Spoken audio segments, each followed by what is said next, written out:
ವೀಕ್ಷಣೆ ಮಾಡ್ತಾ ಉಮೇಶ್ ಅವ್ರದ್ದು ವರ್ಕು, ಟೆಕ್ಸ್ಚರ್ಸು ಇದು ಎಲ್ಲ ಕ್ರಿಯೇಟ್ ಮಾಡಿ ಪರವಾಗಿಲ್ಲ ವರ್ಕ್ಗಳನ್ನ ಸಾಕಷ್ಟು ವರ್ಕ್ಗಳು ಮಾಡಿದ್ದಾರೆ. ಹಾಗೆ ಮಹೇಶ್ ಪತ್ತಾರು, ಸೊ ಸಂಜಯ್ ಅವ್ರದ್ದು,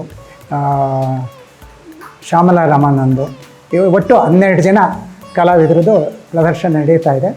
ಇದು ಕೆಲವು ವರ್ಕ್ ಅಂತೂ ತುಂಬ ಅದ್ಭುತವಾಗಿ ಮೂಡಿಬಂದಿದೆ. ಮತ್ತು ಈ ಪ್ರಯತ್ನ ತುಂಬ ಒಳ್ಳೆಯದು ಅಂತ ನನಗೆ ಅನಿಸುತ್ತೆ.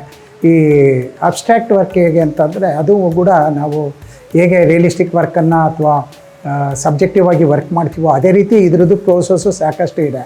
ಮತ್ತು ತಿಳಿತಕ್ಕಂಥದ್ದು ಇದರಲ್ಲಿ ತುಂಬ ಆಳವಾಗಿದೆ.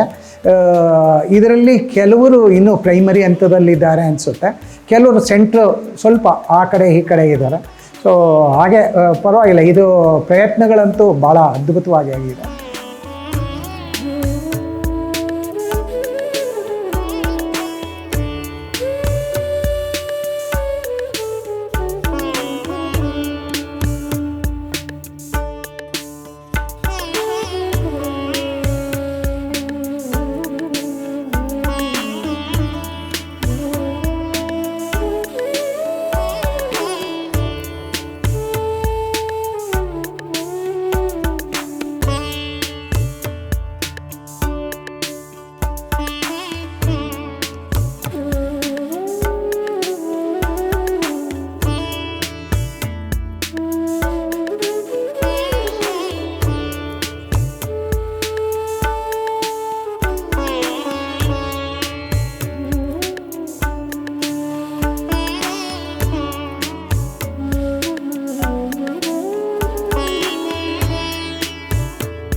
ಈ ಅಬ್ಸ್ಟ್ರಾಕ್ಟ್ ಆರ್ಟ್ ಅಂದ ತಕ್ಷಣ ಸಾಮಾನ್ಯ ಜನರಲ್ಲಿ ಒಂದು ಪ್ರಶ್ನೆ ಮೂಡುತ್ತೆ, ಇದು ಏನು ಅಂತ.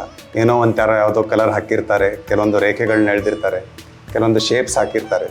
ಬಟ್ ಅದರಿಂದ ಏನು ನಮ್ಗೆ ಮೂರ್ತಿ ರೂಪದಲ್ಲಿ ಅದರಲ್ಲಿ ಏನೋ ಕಾಣ್ತಾನೆ ಇರಲ್ಲ ನಮಗೆ. ಅದಕ್ಕೆ ಅದನ್ನು ಅಮೂರ್ತ ಕಲೆ ಅಂತಲೂ ಹೇಳ್ತಾರೆ.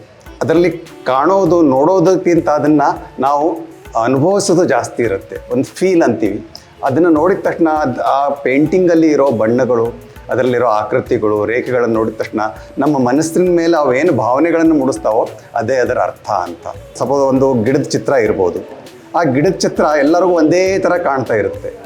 ಬಟ್ ಅಬ್ಸ್ಟ್ರಾಕ್ಟ್ ಆರ್ಟಿಸ್ಟ್ ಏನು ಮಾಡ್ತಾರೆ ಅಂದರೆ ಆ ಗಿಡದ ಚಿತ್ರದ ಬದಲು ಆ ಗಿಡ ಅಲ್ಲಿ ಇರುವಂಥ ಒಂದು ಭಾವನೆಯನ್ನು ಹುಟ್ಟಿಸ್ತಾರೆ.